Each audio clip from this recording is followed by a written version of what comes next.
Hi Kate, it's good to see you. You've just come out of an English GCSE exam. Yeah.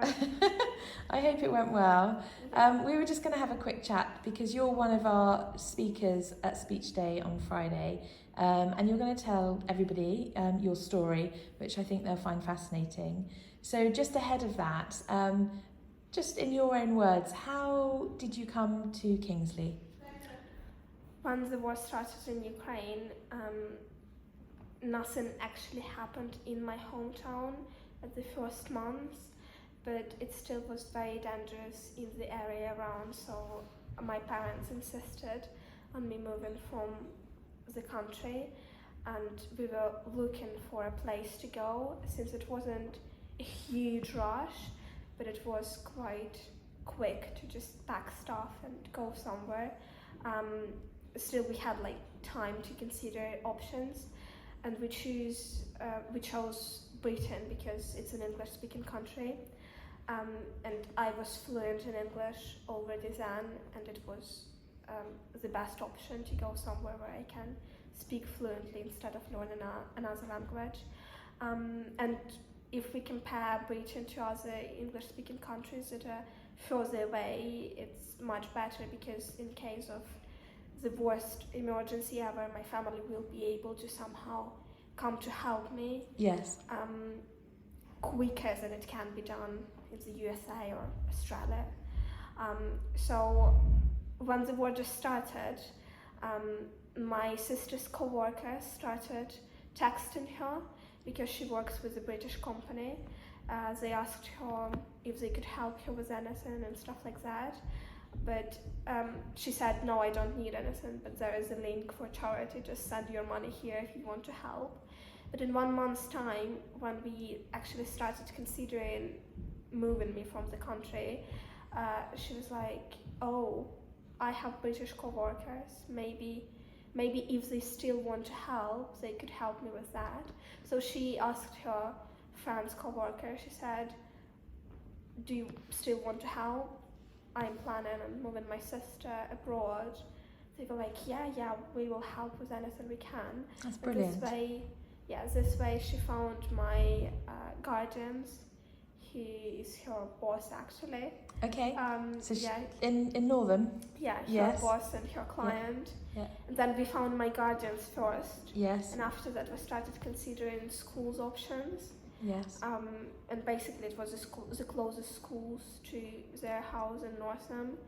It was Bedford College and Kingsley and some other schools I don't quite remember right now. But Kingsley was the best option because it had a boarding house. Yes. And I could live more or less independently without my guardians taking care of me 24/7. Yes. Yeah. So, well, we're really glad you're here. I mean, you're Yeah. a big member of our school community, and you. you've taught us a lot. And just share with everybody what's the reality for your family at the moment back in Ukraine. At the moment, they're physically safe as they can be, but the situation in the areas they live in is not very good, not good at all. But they're safe as they can be, and that's the best I can think of and hope for right now. And what does the future look like, in your words, for Ukraine? Not good, honestly. When the war started, everyone was guessing when it would end, and obviously, but it's not going to end soon. And people always ask me when they hear from Ukraine, what do you think, how it will end? But there were so many predictions already. Yes. Personally, I am tired of predicting anything. Yes. Because even before the war started, we were predicting would it start? And when my mom said, Kate, do you think the war will actually start? I was like, no, it won't start. Like, yeah. We live in the 21st century, war is not going to happen at all. Yes. And then, oh no, my predictions broke into pieces. Yes. But now it seems like it will last for a very long time because, yeah, neither of the sides are going to give up No. at this point. But you're here, you're safe. I know you speak to your family as much as you can, but that's difficult, isn't it, with communication networks, and also if they've got their electricity down, then that makes it hard. But I know you're doing everything you can. We obviously are trying our best to look after you when you're in school. Is there anything that you've observed that you would encourage people to do to help, or is there ways that they could approach this differently, or is there anything we can all learn from you about what's going on? I think many people say that they can't help with anything, that the best they can do is spending some money to help Ukraine, but actually even acknowledging the problem is such a huge step, because so many people forgot about it.